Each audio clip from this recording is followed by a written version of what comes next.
and welcome to Whoever You Thought You Were, You're a Jew, the TV show that teaches the ignored truths of history.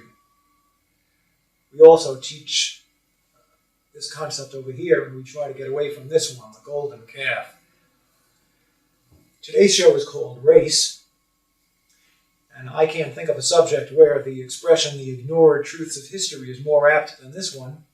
When we talk about race, we're talking about that group of people that white people sometimes call niggers. I wonder how many of you actually know what that word means. You will by the end of this show.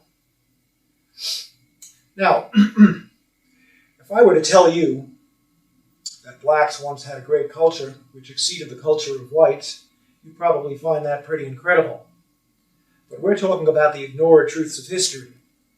Those of you who've been watching this show may perhaps recall that several weeks ago, we talked about the fact that most of the Jews alive in the world today may actually be descendants of Russian converts. Now, Jews like to consider themselves to be descendants of Israel.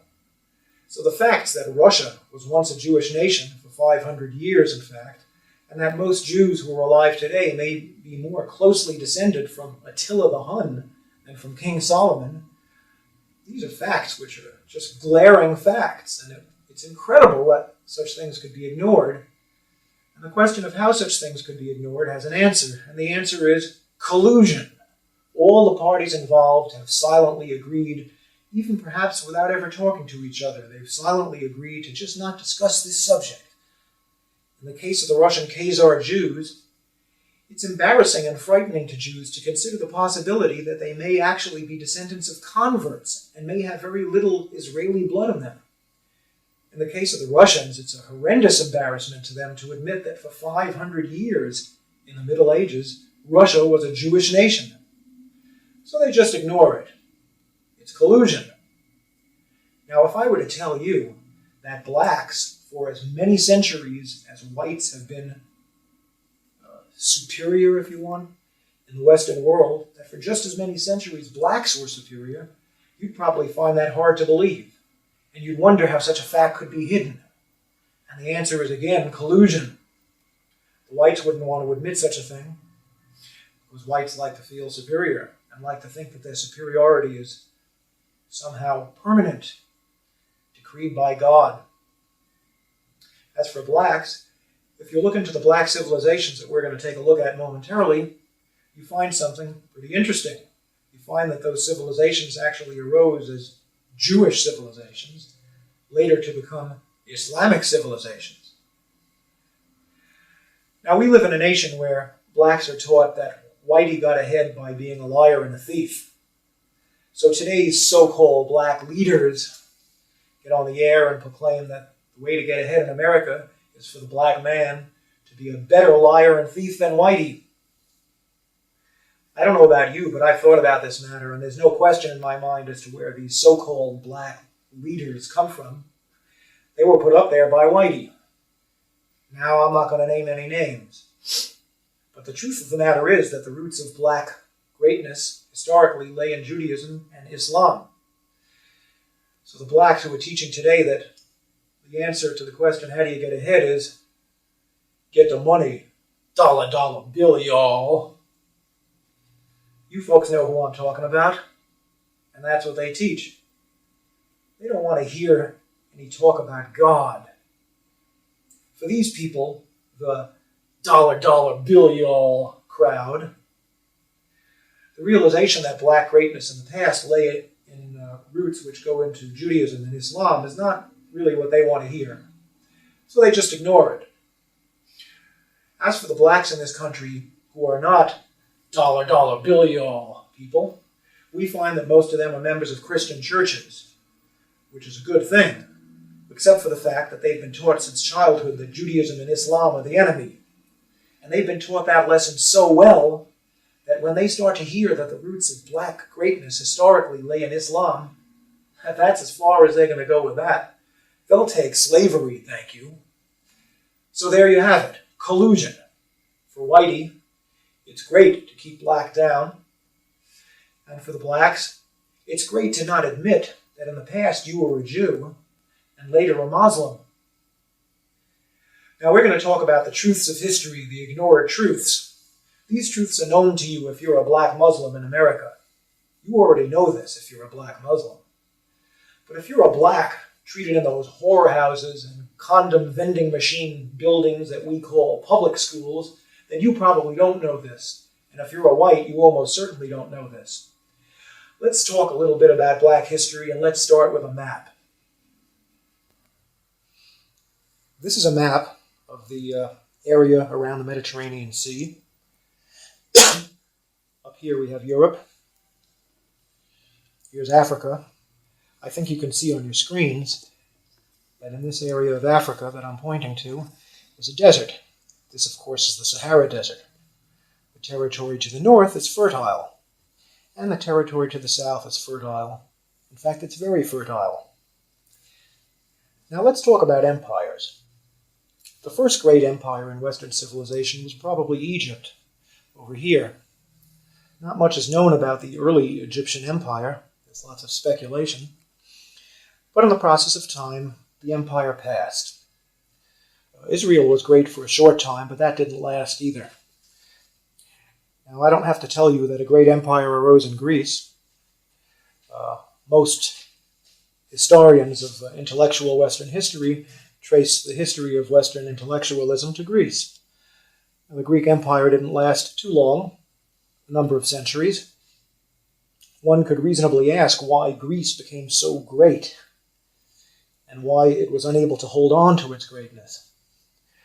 One could write whole books on that subject, and I'm sure that lots of such books have been written. But the fact of the matter is that for whatever reason, the Greek Empire rose, the Greek Empire fell. Subsequently, Western civilization moved over here to Italy.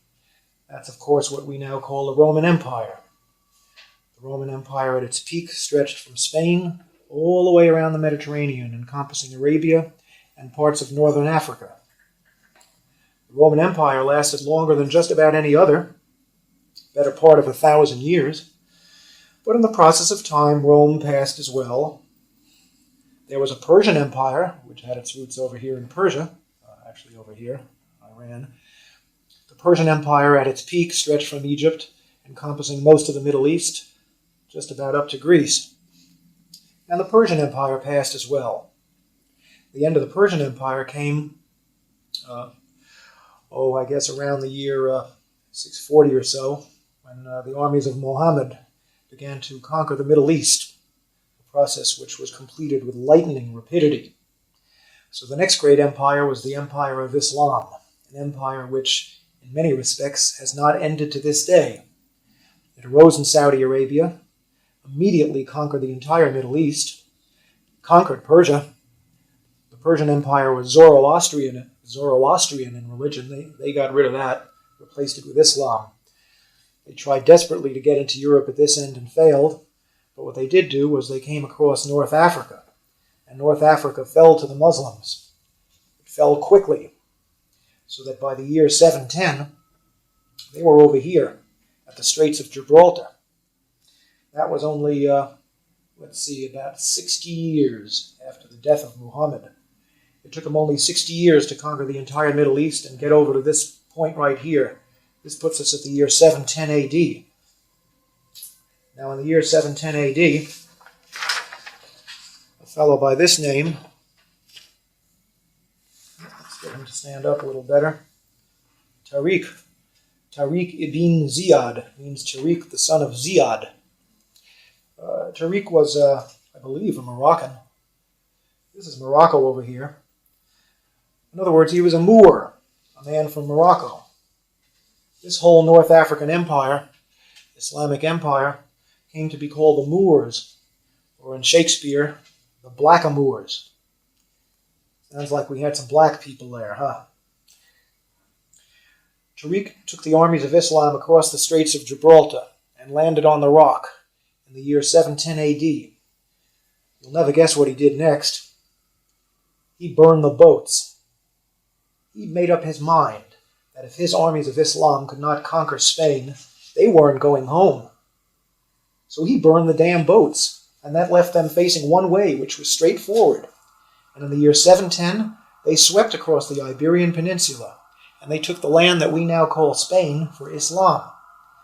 For just about 800 years, until precisely the year 1492, the year Columbus sailed for America. For almost 800 years, Spain was a Muslim country. The army stopped at the Pyrenees Mountains because they couldn't beat the French. In honor of his conquest, they called what is now called the Rock of Gibraltar Jabal al-Tariq, which means the Mountain of Tariq. And the British, in their inimitable way, turned Jabal al-Tariq into Gibraltar. We now had an African Muslim empire which stretched from the Pyrenees Mountains, encompassing all of Spain, Morocco, and the whole north coast of Africa, right up to Egypt, and the area south into the Sahara Desert, as far as any man cared to stake a claim. This northern African empire, which was eventually headquartered in Spain, went under three names, and here they are. All the same empire, really, but three different names. From 710, the year that the Muslims moved into Spain, up until about the time of the Crusades, this was called the Umayyad Empire. And it wasn't just North Africa, because at that time, up until the Crusades, Islam had a world government. It was one empire, ruled from Damascus, and it was called the Umayyad Empire. But around the time of the Crusades, the Umayyad Empire fell apart into smaller empires. And the empire encompassing Spain and North Africa at that point was called the Almoravid Empire, later the Almohad Empire. These names, Almoravid and Almohad, come from names of tribes, but it was all basically the same region. This area, from Spain, North Africa, all the way to Egypt, and well into the Sahara Desert, an area just about the size of Western Europe. Now, around the time of the Crusades, Islam made its way across the Sahara Desert into this fertile sub-Saharan region, and a second Islamic empire arose down here. This empire also went under different names, and here are the names. Originally it was called Ghana, but not the Ghana of today. A huge mass of land, which we're going to show you again in a minute. Later it came to be called the Kingdom of Mali.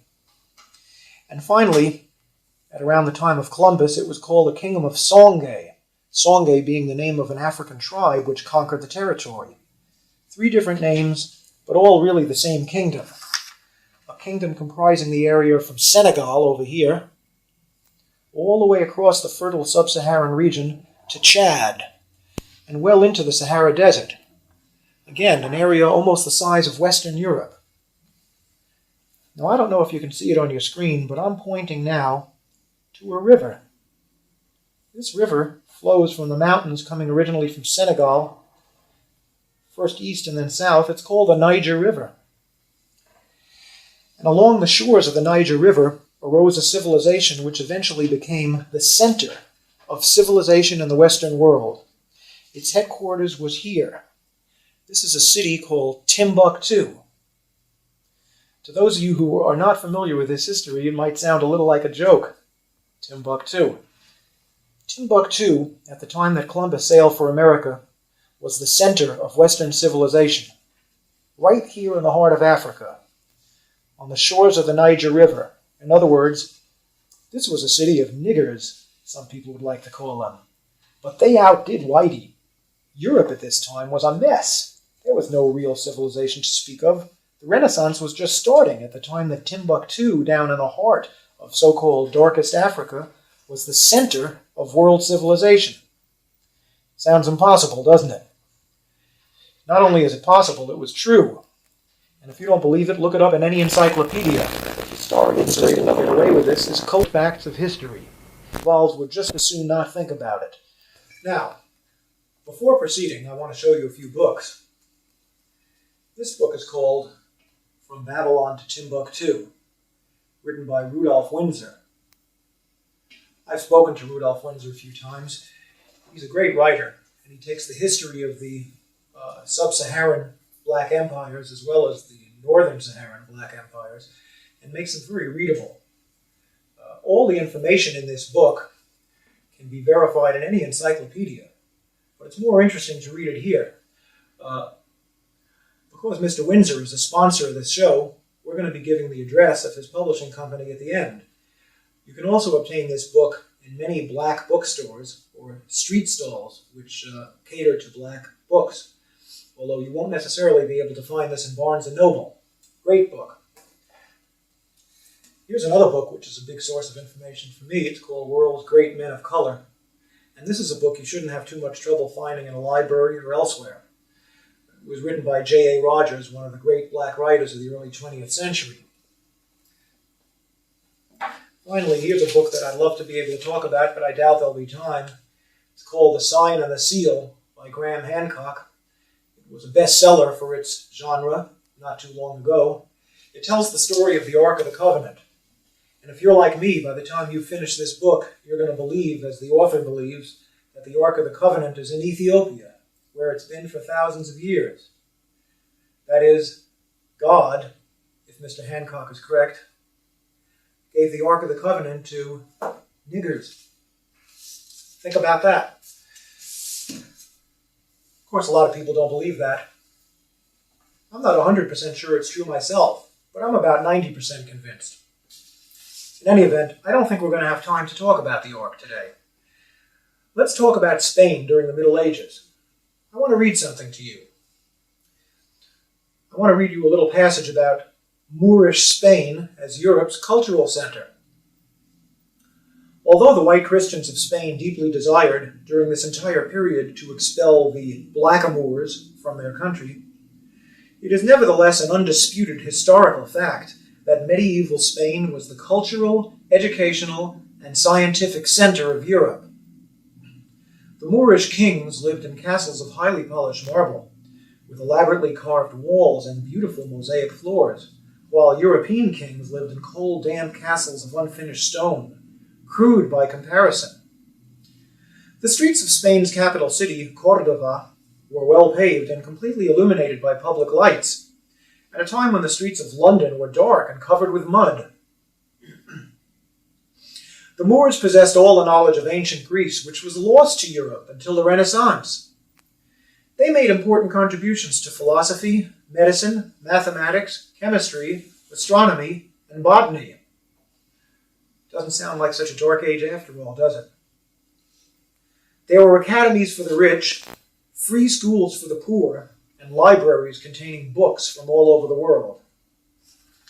The Jews of medieval Spain got along famously with the Muslims, and for them the sojourn in that nation is remembered as being the second most glorious period in their history, exceeded only by the glory of the reigns of David and Solomon in ancient Israel. Medieval Spain was the time and place of Maimonides and many of the other great Old Testament scholars, whose works constitute the foundations of modern Jewish thought.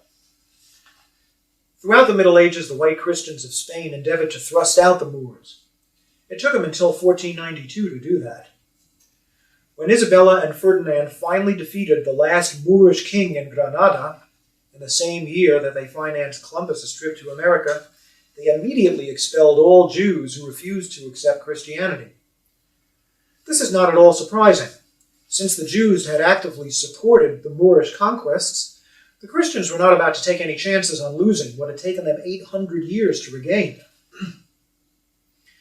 The day the last Moors and Jews were expelled from Spain was counted as a great day in Spanish history. But was it? It's true that Spain, largely through the strength of its navy, had achieved the status of a world power. But in less than a century, the Spanish Armada was defeated by England, and the nation went into a great decline. Now we're going to ask a very important question. During the Middle Ages, were Spain's Muslim rulers really black? It's almost inevitable that white people who have never been taught black history will ask this question. Were they really black? After all, Moors are kind of Arabic. They're not really Negro, are they? And the answer to the question is that there was more than one race involved.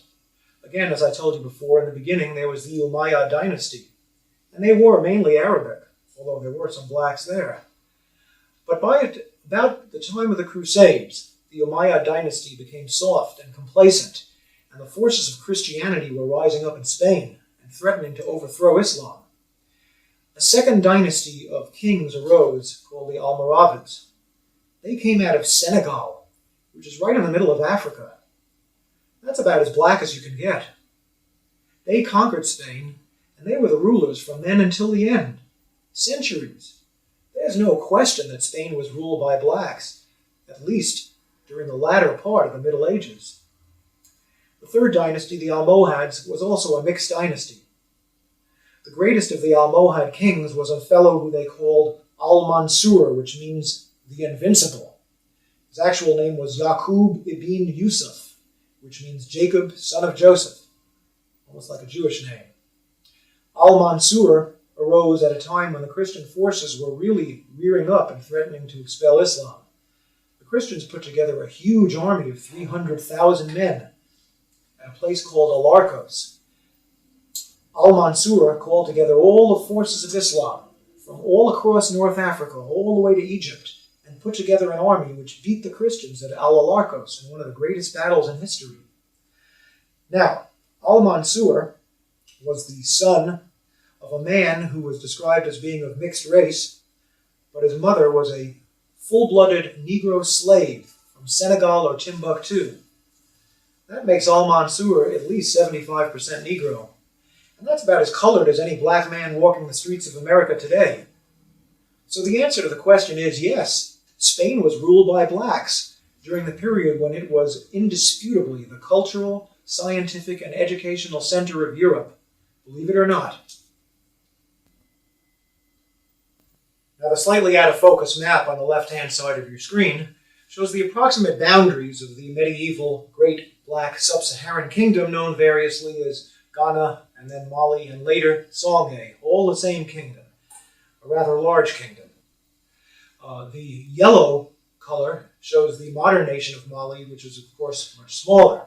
And right in the midst of it is a large black arrow showing the location of Timbuktu, the greatest city of that nation.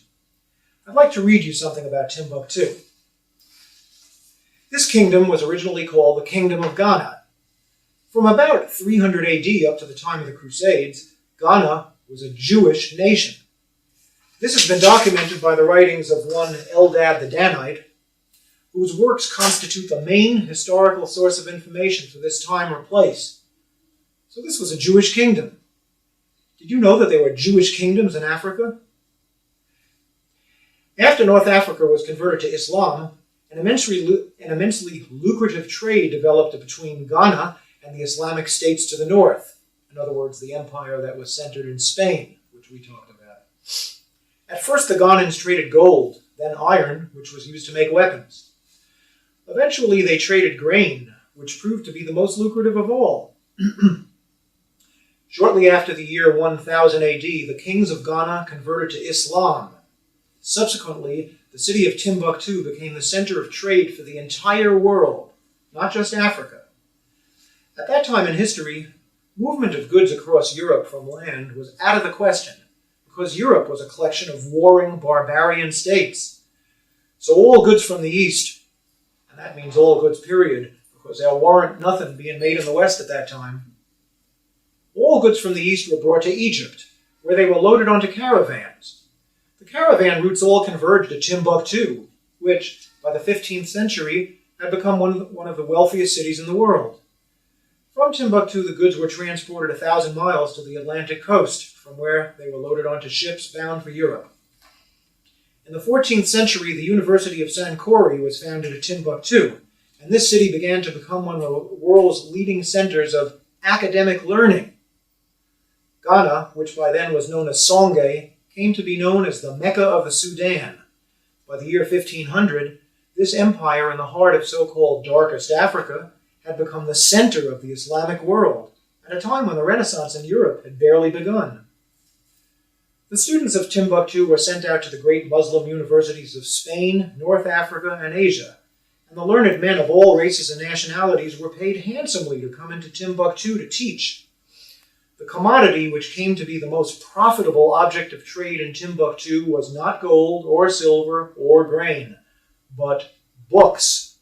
It has been written that there were more books in the library of the University of Sankore than in all the libraries of Europe combined. It is also said that the entire body of male free citizens was literate.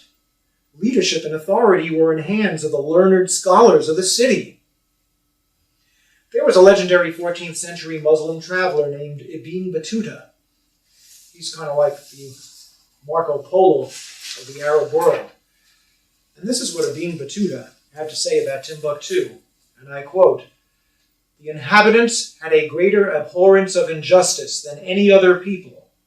Neither the man who travels nor he who stays at home has anything to fear from robbers or men of violence." The driving force behind these developments was God and nothing else. Timbuktu arose as a Jewish empire and blossomed under the banners of Islam. There's no question about what the source of greatness was, not black skin color, but God. So maybe you're starting to understand what I mean when I say, whoever you thought you were, you're a Jew. We're out of time now. Please tune in next week when we're going to talk about the relationship between God and enlightenment. Are there two different ultimate realities, or are these two the same? Or maybe they're both wrong. If you want to know the answer to the question, tune in next week and find out. Thank you, and goodbye.